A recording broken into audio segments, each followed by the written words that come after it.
غالب جیسا شاعر جو ہر آدمی جانتا ہے کہ وہ شرابی ہے اور غیر مذہبی مزاج کا آدمی ہے، لیکن مسجد کے ممبر پہ مولوی اس کا شعر پڑھتا، اور ہر بات کے لیے جو دلی سے جو سند لانے کی بات تھی، تو اس میں ایک ضد پیدا ہوئی لوگوں میں کہ نہیں، یہ اب ٹھیک ہے، ہم درد مؤنث لکھتے ہیں تو یہ ہم بولیں گے۔ آخر میں کرنا پڑا کہ بھائی یہ لفظ دونوں طرح سے تم لکھو۔ آپ بتائیں کہ آتش کی شاعری خارجیت ہے؟ آپ اس کو اس ماحول کا سب سے بڑا صوفی شاعر کہتے ہیں، اس کے ہاں خارجیت ہے؟ دلی اسکول کے تو بڑے نمائندہ شاعر ہیں، داغ سے بڑھ کر خارجیت کس شاعر کے ہاں ہے؟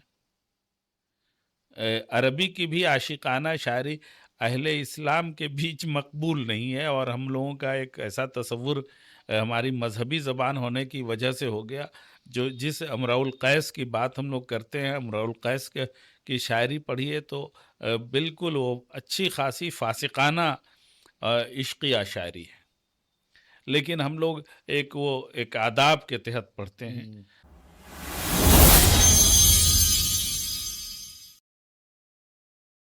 پیارے ناظرین، آج ہمارے ساتھ موجود ہیں اردو ادب کے ممتاز دانشور، محقق، نقاد اور استاد محترم پروفیسر صفدر امام قادری صاحب۔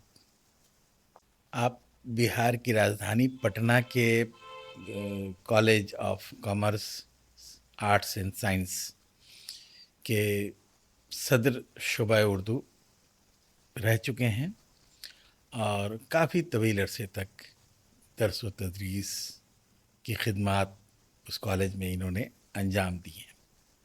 تقریباً 50 کتابوں کے مصنف اور مؤلف ہیں، کئی رسالوں کی ادارت بھی کر چکے ہیں۔ ان کی جو خدمات ہے وہ بہت ہیں۔ آج ہم لوگ ان سے غزل کے موضوع پر بات چیت کریں گے۔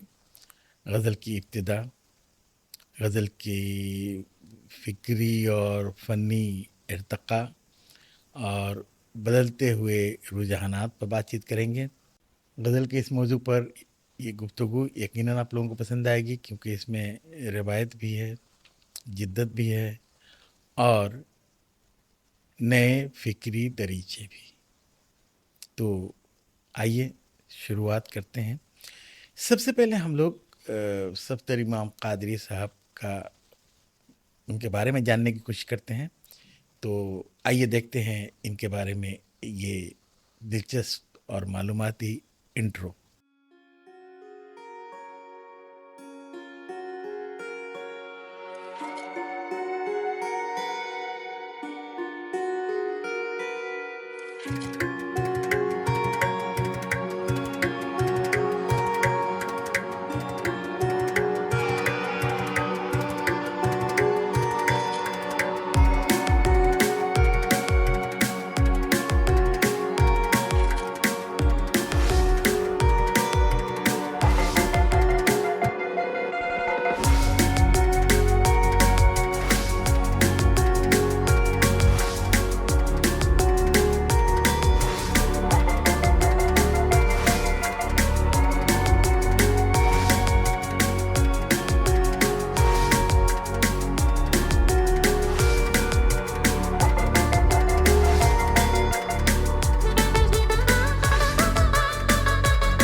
جناب، پہلا سوال جو میں آپ سے کرنا چاہتا ہوں وہ یہ ہے کہ غزل کی شروعات کہاں سے ہوئی؟ یہ صنف اردو میں کیسے آئی؟ اس کے بارے میں تھوڑی تفصیل سے ہم بتائیں۔ غزل کے مورخین کا جو متفقہ فیصلہ ہے وہ یہ ہے کہ عربی قصائد میں جو تشبیب ہوتی تھی، اس کا ابتدائیہ ہوتا تھا، اس کو پیش نظر رکھتے ہوئے فارسی کے شعراء نے یہ ایک الگ صنف اس سے پیدا کی، وہ نکال کے اچھا اس کو آزادانہ طور پہ نکال کر ایک صنف کے طور پر برتنے کی کوشش کی۔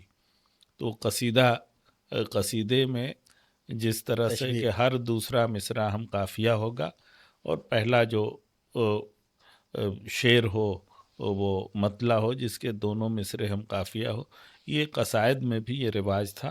ان عربی قصائد سے لے کر فارسی والوں نے یہ ایک نئی صنف پیدا کی۔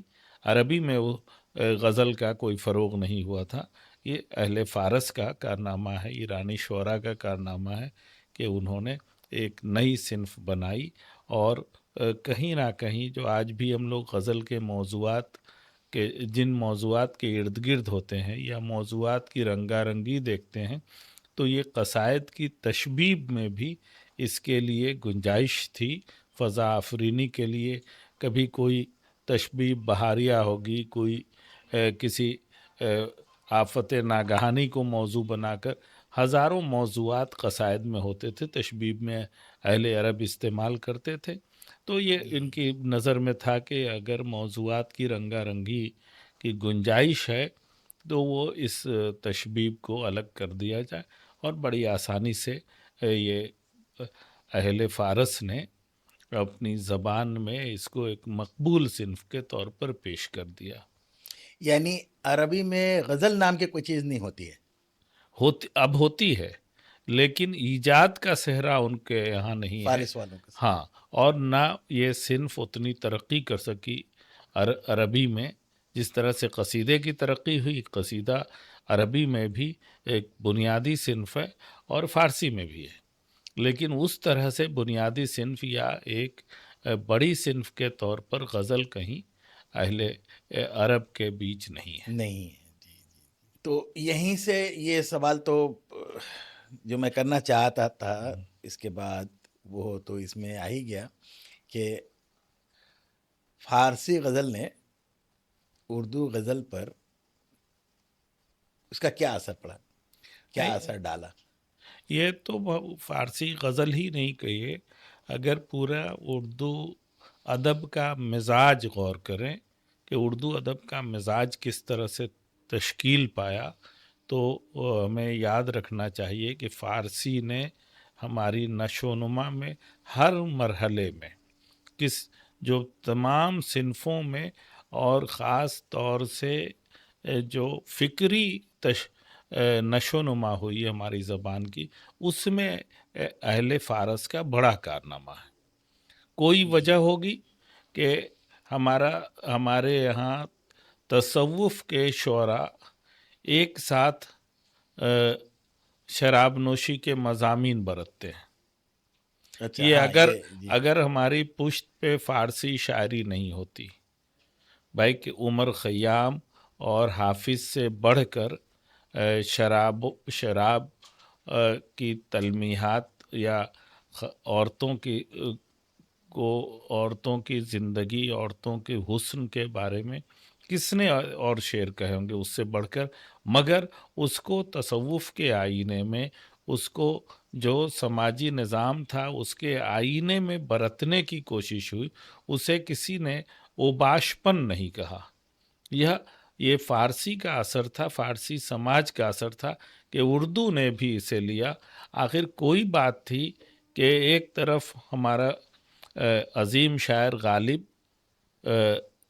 کہتا ہے کہ بھائی میں روزہ تو رکھتا ہوں لیکن روزے کو بہلاتا رہتا ہوں، کہتا ہے کہ بھائی میں کھرا شرابی ہوں، کوئی مذہبی لزوم کو وہ اپنے قریب نہیں آنے دیتا ہے، اس کا وہ پریکٹیشنر نہیں ہے، پریکٹیشنر نہیں، مگر وہ شعر کہتا ہے کہ جان دی ہوئی اسی کی تھی، حق تو یوں ہے کہ حق ادا نہ ہوا۔ غالب جیسا شاعر جو ہر آدمی جانتا ہے کہ وہ شرابی ہے اور غیر مذہبی مزاج کا آدمی ہے، لیکن مسجد کے ممبر پہ مولوی اس کا شعر پڑھتا ہے۔ یہ اگر ایرانی تربیت نہیں ہوتی، اہل ایران نے یہ ہمیں سکھایا کہ جو غالب نے کہا ہے نا کہ ہر چند ہو مشاہدہ حق کی گفتگو، بنتی نہیں ہے بادو ساغر کہے ساغر بغیر. کے تو یہ جو تربیت ہے یہ ایرانی تربیت ہے. ایران کی پوری شاعری اٹھا کر دیکھ لیجئے, یہ ان کے یہاں کہ عاشقانہ موضوعات, شراب و کباب کے موضوعات اور تصوف کے موضوعات شیر و شکر ہو گئے. انہوں نے ایک ایسی فکر بنائی جس میں یہ ایک تمام چیزیں سالبل ہو گئیں, اور اس سے ہم نے سیکھا. غالب کے زمانے تک یہ روایت بڑی مضبوط رہی ہے. نہیں تو کون جانتا تھا درد کے ہاں عاشقانہ شعر کیسے کہے جاتے ہیں. آخر سراج اورنگ آبادی کے ہاں, ولی کے ہاں, جو مانے ہوئے گدی نشیں صوفی ہیں, ان کے ہاں عاشقانہ شعر کیسے آتے ہیں؟ یہ نہیں آ سکتے تھے. وہ شاعر جس نے کبھی شراب کی صورت نہیں دیکھی تھی, ریاض خیر آبادی, نرا مولوی قسم کا شاعر جس نے سب سے زیادہ شراب پہ اشعار کہے. جی ہاں. تو یہ غزل کی وہ روایت ہے جو ایران سے آئی تھی اور ہمارے ملک میں اردو والوں کے بیچ اتنی پسندیدہ قرار پائی کہ اس کو ہم نے آزما لیا اور اب ہماری زبان کی تہذیب کا وہ حصہ ہو گئی.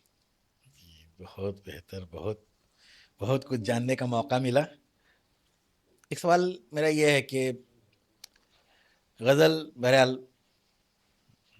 ایران کے راستے سے آئی, لیکن اردو والوں نے اس قدر کیوں اپنایا, اس قدر مقبولیت ملی کہ باقی اصناف جو ہے اردو کی, جیسے نظم اس کے سامنے کچھ نہیں ہے, غزل ہی غزل ہے. جہاں کوئی آپ آج بھی کوئی بھی رسالہ کھولیے تو غزلیں ہی غزلیں نظر آئیں گی. کسی مشاعرے میں جائیے تو غزلیں ہی پڑھی جائیں گی, نظمیں بہت کم.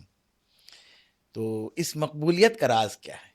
دیکھیے, کسی بھی صنف کی ترقی اس میں جو لوگ لکھنے والے ہوتے ہیں, جو شامل ہوتے ہیں, ان کی صلاحیت پہ منحصر ہے.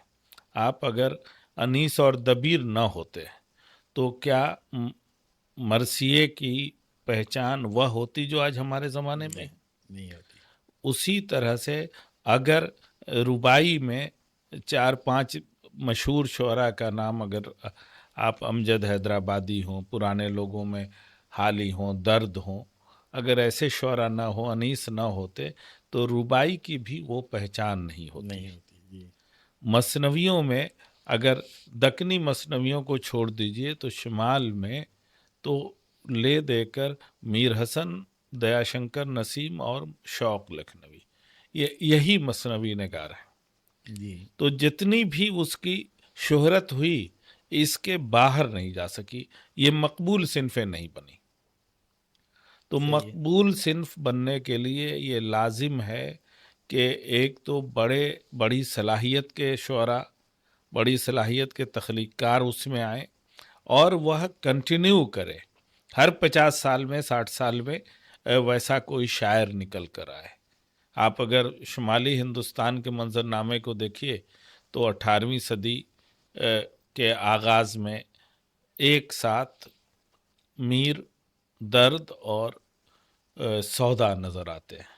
لیکن اس کے پھر آپ 50-60 سال کے بعد وہ جنریشن شروع ہوتا ہے جس کو آپ ذوق, غالب اور مومن تک, یہ 18ویں صدی کے آخر تک یہ پیدا ہو جاتے ہیں. اسی طرح سے ان کے بعد دیکھیے تو حالی آ جاتے ہیں, داغ آ جاتے ہیں, اکبر الہ آبادی آ جاتے ہیں.